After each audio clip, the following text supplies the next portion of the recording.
Hello everybody, welcome back to Screenstars, welcome to another PlayStation review. Today's review is for FIFA 22 on the PlayStation 5. Right, I've done it again guys, I've been suckered into getting the newest FIFA. I do this every year, I kind of get suckered into it. Now, I'm not a big FIFA fan, and that might sound stupid, but what I mean by that is I don't play FIFA games to death. I don't play the football matches to death. I'm not a big fan of FIFA in that sense. I like the simulation aspect of FIFA. I always have, and I've always preferred to play like the career mode, specifically the manager mode. So this review, much as I think I did a similar review last year for FIFA 21, this review is only around the career mode. I don't even bother with the Ultimate Team and all the other modes, the Volta and all that kind of stuff. I don't bother with them. They don't interest me. If that's your sort of thing, guys, and you want an in-depth look at Ultimate Team and Volta, then you're not going to get it in this review. But we are going to take a look at what is different this year in the career modes. Now there are three career modes for you to choose from basically. There is the traditional manager mode, which is usually the mode that I tend to choose, and we'll talk about that shortly. But this year they've actually added Creator Club, and they've made some changes to the player career this year. Now the biggest change for me is the Creator Club. Now, again, this is probably not a mode I'll put a huge amount of time in. I have put some time into the Creator Club this year just to see what it was like, because I've never done it before. And if it's your sort of thing, guys, yes, it is exactly as it says on the tin. You can create your club from scratch. You can decide where in the league you want to place them, whether it be in the Premier League or anywhere, basically, in the world. Any league that you want, you can start right at the bottom and build them up. And then you get to create your club. You name your club. You get to choose the strip, the badge, the colours, the stadium, even the crowd songs and things like that. You could choose every aspect of the club that you want.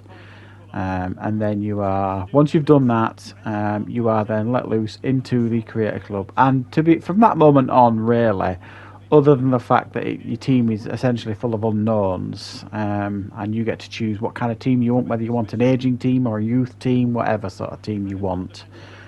It plays very much like the career mode under normal circumstances if you play in the manager mode from that point on, basically. So that's Creator Club. If that's your thing, guys, you want to create your own club, you can go for it. You can create your own club and put them in the Premier League and go up against the big boys. You could do that this year, and that is a mode that exists. The player career mode this year. Now, I used to play the player career mode a few years ago. I used to play it every year. I used to quite enjoy it, and then it got really repetitive. But I'd heard this year that they've made some fairly significant changes. Now, I'll be honest, none of these modes right now I have put many seasons into. You could argue I'm fairly at the beginning of all my careers on both manager mode, player mode, and Creator Club mode. But the player mode feels, to be fair, very similar to how I've played it before. You get to create your own player if you want, or you can choose an existing player. Now, when I started it, I chose Mason Greenwood at Man United. He's a young player. He's not 100% a first team starter every week now, so I thought there was scope for him to be on the bench and break into the team and all that kind of stuff. So I chose Mason Greenwood, basically. And other than, if I'm being really brutally honest here, other than a few new cutscenes, it's very similar to what you would expect. The player career mode, there's not an awful lot of difference here. It is what it is, guys. I was a little bit disappointed, if I'm honest. However, it's there if you want to do it. Now, the most time I've put into this game is on the manager mode, the mode that I generally put most of my time into, and I mix the matches between simming them, not quick sim, just the sim mode, which is what they added last year, where you get to watch like the match play out on like a board, similar to the old style football manager games, with some commentary and things like that. So it feels more immersive than it used to. But I will also play some of the matches as well. Like I say, I'm not a huge fan of actually playing the FIFA matches, but I do play them sometimes because I want to immerse myself in the atmosphere, and that is something that has improved this year. Now, FIFA has always, I think, looked great. The character models, generally speaking, look very good for the most part. The stadiums look good, the sound noise, the crowd. They always kind of elevate it a little bit every year, and it's no different here this year on a PlayStation 5.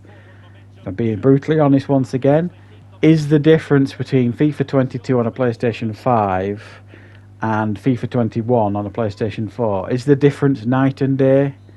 No, it really isn't. It looks good, it sounds good, but it doesn't feel a huge amount different to the gaming and playing experience that I played last year. That when you actually play the games, does it feel slicker? Probably a little bit. It feels a little bit more realistic, I suppose, in regards to the reactions of how players turn and things like that. Yeah, it does feel a little bit more grounded and a bit more realistic, I suppose. But you can adjust all that anyway in the settings. If you don't like how the game plays, you can speed it up, slow it down, do all that sort of stuff anyway, which I'm sure many of you will do if you're veterans of playing FIFA. From my aspect, it feels very similar. And looks very similar to last year's game. Much has been made of this new technology that they've advertised for FIFA this year. And again, I'll be honest here, guys, the only real difference here I've noticed is that the main micro PlayStation 5 controller vibrates occasionally.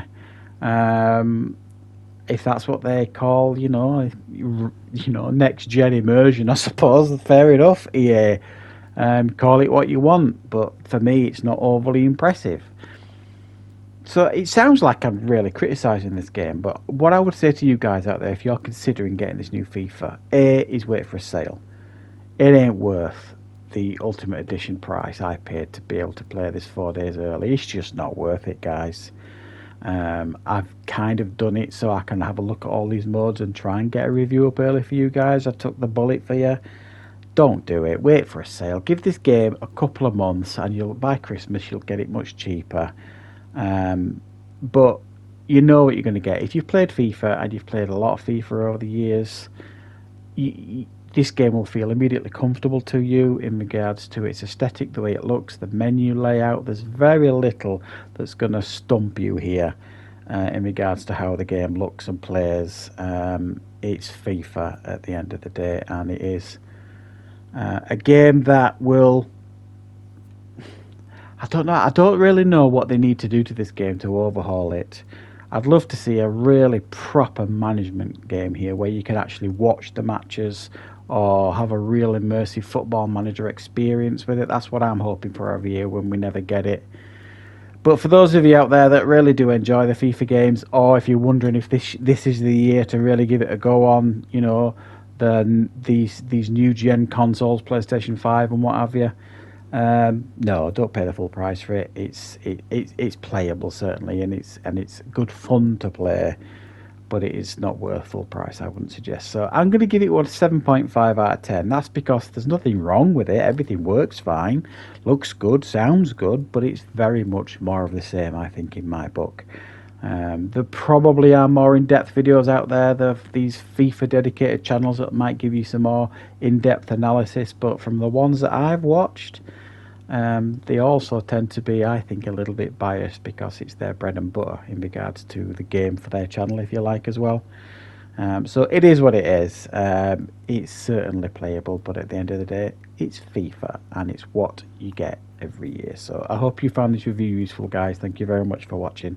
I'll be back with more content on the channel very, very soon.